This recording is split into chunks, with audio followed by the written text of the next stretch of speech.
Let's now take a look at Samza's threading model. Recall that your application is split into multiple tasks, each of which process their own partitions in the stream and run on physical processes called containers. Samza allows you to configure two levels of parallelism. You can control the number of containers used to run your application. In this example, we run two containers.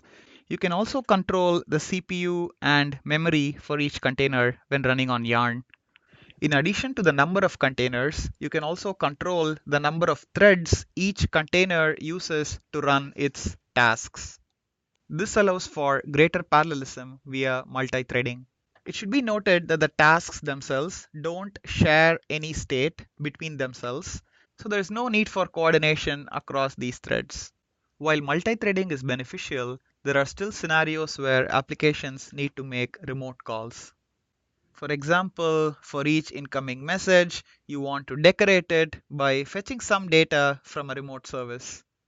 For use cases like these that require high throughput remote I/O, Samza supports a built-in async API. Let's now take a look at how Samza does checkpointing. Consider the following setup of an input stream with three partitions with three tasks that are run on two containers. Also recall that messages within a partition are ordered by an offset. Each task maintains a marker that tracks its currently processed message in the stream partitions that are assigned to it. In this case, the checkpoint for task 0 indicates that it is processed up to offset 3 from partition P0. Likewise, the checkpoint for task 1 indicates that it's processed partition 1 till offset 1 and so on. Each task also persists its checkpointed offsets periodically to a durable store. And when the container restarts, each task can read its previously checkpointed offsets during startup and resume processing. This ensures that Samza can support at least once processing, even in the presence of arbitrary failures, since we can always replay from the previous checkpointed offsets. In addition to its offsets, each task also does incremental checkpointing for its state.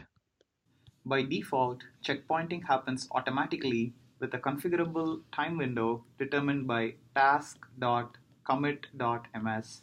However, there may also be cases where you want greater control.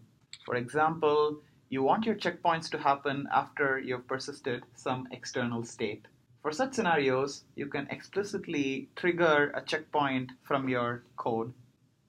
In such cases, you can also trigger an explicit checkpoint from your code by calling taskCoordinator.commit.